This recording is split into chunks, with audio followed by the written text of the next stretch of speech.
Today's gospel, Father gave us some wonderful things to think about. There's something going on in that gospel that's very important for all of us.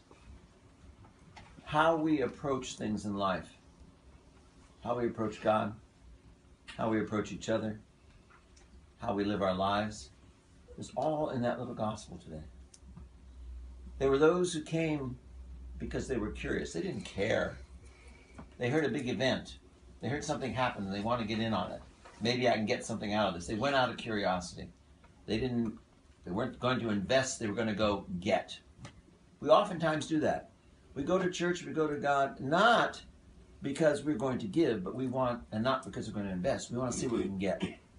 And if we don't get what we want, we take off. That's it. So the show was no good, let's get out of here.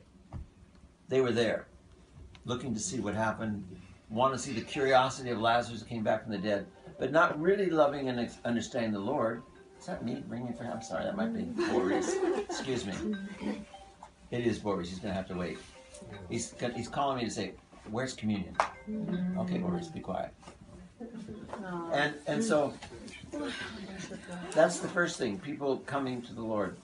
The second was, there were those who were his disciples and they wanted to know what they were going to get out of it. You know, Lord, can I have this? Lord, you're going to give me this? What's going on in this for me? And then there was the sadness. Those who always are envious. Those who always don't want to see good. They want to see what they're going to get out of it. The Jewish leaders of the synagogue were worried, hey, this man is doing something and I'm going to lose. He's becoming popular and they won't listen to us anymore. We're going to lose our income. We're going to lose our life. You know, let's attack this man and say he's a monster. And then everything will be good. We'll crucify him. We'll put him in jail. He's causing trouble. We all do this. Somebody does something that's good. Well, who does she think she is? What's he doing? I knew him when he was doing it. We tear each other down.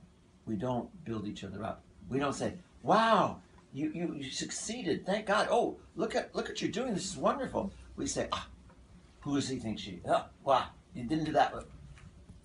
And the Lord, in all of that, he stays stable. In all of that, he says, look at her. She came to me and she anointed my feet with oil and her tears and wiped it with her hair. And she loved me. She saw the relationship. And he praised her. And the other said, she's spending too much money. That money could go somewhere else. All they thought about is what they're going to get out of it, not what the Lord is giving them. And we do that all the time. I just wanted us to look at that and say, look at yourself in relationship to God. And look at yourself in relationship to your brother. Do you love? Do you support? Do you hold up? Do you encourage? Are you going to God out of happiness, or are you going out of curiosity? Are you going because you want something? Or are you going because you want the relationship and you love him? What is it all about? Are we ever going to grow if all we do is look for what I can get instead of what can I give? The other day we were as some of you were there, we went to the Panachida at the monastery for Nadia, and then afterwards, the next day we had the funeral. And there was someone who called me up and said, I know it must be an enormous struggle for Anna and Sergei. And, do they need anything? Do they need a car? Do they need money? But I'll give it to you and you give it. Don't tell them it's from me. Just give it to them. Because this is such a hard time. And what do they need? I thought it was wonderful. Now, I don't want to be known. I just want to give it. I just want to help to make it easier.